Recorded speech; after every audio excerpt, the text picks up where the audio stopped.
Sandeep Karnik police आयुक्त नाशिक यांनी नाशिक शहरातील चोरी जाणाऱ्या मोटारसायकल यांचा शोध घेऊन त्यांच्यावर कारवाई करण्याबाबत आदेशित केले होते। सदर कारवाईबाबत प्रशांत बच्छाव पोलीस उपायुक्त गुन्हे शाखा, डॉ. सीताराम कोल्हे सहाय्यक पोलीस आयुक्त गुन्हे शाखा यांनी कारवाई करण्याबाबत गुन्हे शाखा युनिट क्रमांक 1 नाशिक शहर यांना मार्गदर्शन केले होते।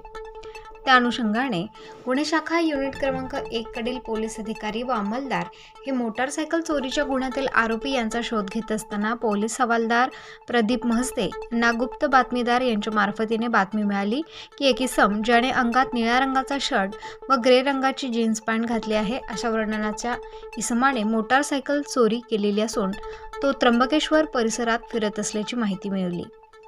सदर माहिती वरिष्ठ पोलीस निरीक्षक विजय ढमाळे यांना दिली असता त्यांनी मिळालेल्या बातमीप्रमाणे खात्री करून संशयित इसमास ताब्यात घेणे कामी गुन्हे शाखा युनिट क्रमांक 1 नाशिक शहरकडील सहाय्यक पोलीस उपनिरीक्षक रवींद्र बागुल, पोलीस हवालदार महस्ते, वाघमारे, मांड, पठाण, मरकड, कोष्टी, पोलीस अंमलदार कोष्टी यांचे पथक पाठवले असता नमूद पथकाने सदर ठिकाणी जाऊन इसमाचा शोध घेऊन त्यास पकडून त्याचे नावगाव विचारले असता त्याचे नाव मोहन रामदास ताठे व वर्षे 29 राहणार गणेशगाव त्र्यंबकेश्वर असे सांगितले। त्यास ताब्यात घेऊन त्याच्याकडे विचारपूस केली असता त्याने नाशिक शहरातील पंचवटी भागातून 2 मोटारसायकल चोरी केल्याची कबुली दिली आहे। त्यानंतर त्याने सदरच्या मोटारसायकलपैकी एक मोटारसायकल ही मेळा बस स्टॉप येथे लावली असल्याचे सांगितले। तसेच दुसरी मोटारसायकल माळेगाव तालुका त्र्यंबकेश्वर येथे असल्याचे सांगितले।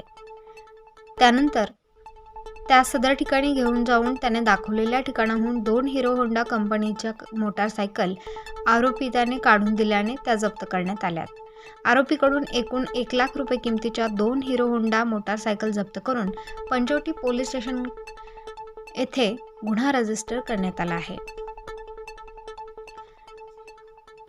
पोलीस स्टेशनकडील गुन्हा रजिस्टर नंबर 103/2023 भारतीय दंड विधान कलम 379 व गुन्हा रजिस्टर नंबर 383/2023 भारतीय दंड विधान कलम 379 असे 2 गुन्हे उघडकीस आले आहेत।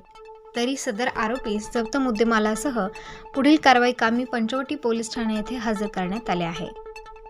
प्रतिनिधी मोहसिन पठाण, स्टार न्यूज, नाशिक।